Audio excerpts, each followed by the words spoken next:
Well, welcome to the premiere, the first episode of Rock and Rolled. It's a brand new start, a new beginning that's going to come in handy later on when we talk about great beginnings.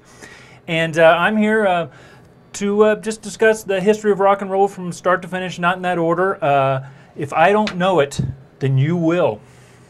And then you got to tell me. You know the names of the show is Rock and Rolled. Pretty witty. Yeah, I know. But I do ask you, don't take notes. Okay? Just don't take notes. I don't want you taking notes. I don't want to see any of you taking notes. I can listen to a song. Yeah, so can you. I can listen to a song. I can sing another song at the same time. Okay? Try that. And I can think of yet a third song at the same time. Listen, sing, think of three separate songs all at the same time. Usually I'd say, you try this at home, but I'm serious. Don't try this at home, especially if you're driving, okay? Not a good thing to do. Tonight we're going to talk about guilty pleasures. I'm sure you've heard that term before. Guilty pleasures, I guess that means you're guilty about being pleasured. Well, I'm hardly ever pleasured, and when I am, I'm not guilty about it. So I like to call it songs I hate to admit I like.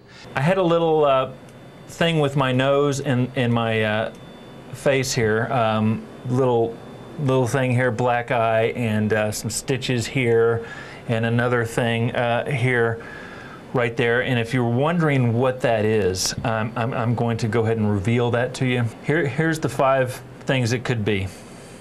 Yeah, don't mess with soccer moms. I'm telling you this right now. You go down to the track there and they're watching their kids play soccer and you say, hey, get off the track a little bit. Okay, could be that. Could be a botched nose job. Yeah, as my daughter will tell me, Dad, I hope I don't get your nose. But you know, she has her father's eyes. She just won't give them back. I auditioned for Chinatown too. For those of you who watch any films, and that's a great film, you should know what that means.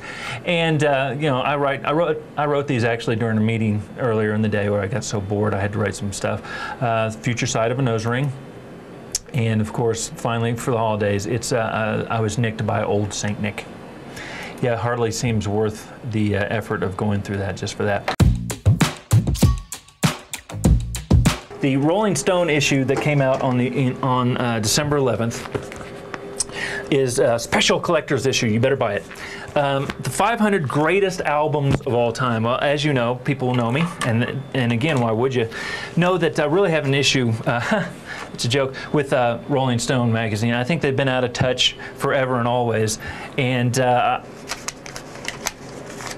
here's the thing: 500 albums. 500 albums. They were able to figure out that 5 of the Smiths albums deserve to be in the top 500. The Smiths, they're a new wave group, kind of mopey, kind of like The Cure. Really, you know, they have more than suicidal tendencies. They're really depressing group, and for some reason I can only think of one of their songs, and that's Frankly Mr. Shankly, and it sucks. But 5 of their albums made it to the list. 3 of Nick Drake's made it on there, whoever he is.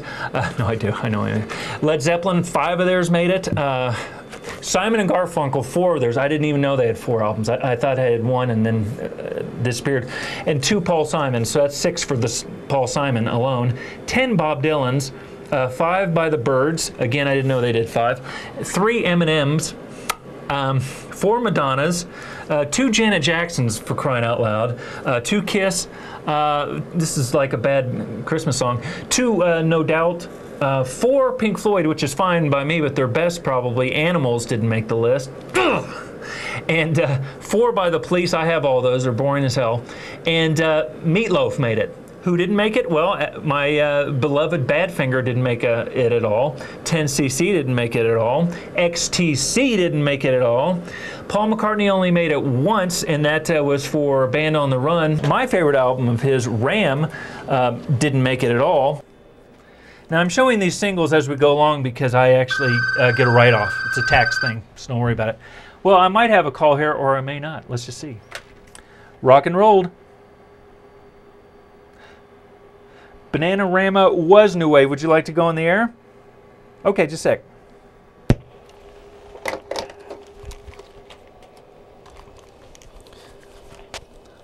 I like the bar you're in. Okay, go ahead. Bananarama. Bananarama. They were new wave, or were they pop? They were new wave, very much so. And that was when new wave started to fade out, when you had just too many foo-foo bands coming in, like Bananarama. So it was like 83, Bananarama came in, Culture Club, and so they were really the tail end of the classic new wave era, which I think is 77 to 83. Jimmy Buffett, he ate a lot of bananas. Was he? Jimmy Buffett was, you know, he does like to hang around the beach where there's a lot of waves, but he's not new. And are you at the beach? I am not. Boy, I wish I was at the beach. I like your show. You should be on the radio. I should be. You know, I have a face for the radio, don't I? No, I enjoy listening. I watch your show every single week. Well, thanks. I appreciate that. Is there any country new wave music? Actually, there is. Really? Yes. Rank and File was huge. The Knitters, and you know, I have a whole CD right here, compilation of country new wave. Okay, B-52s? B-52s were not country new wave. They were new wave, though. But they were new wave, absolutely. Talking Heads? Talking Heads, very good. Whoa. Do I pass? No, what's your favorite new wave group? My favorite new wave group? Favorite new wave group? TiVo. No, not how you record your shows at home on TiVo. What was? Devo? Devo. Devo, yeah.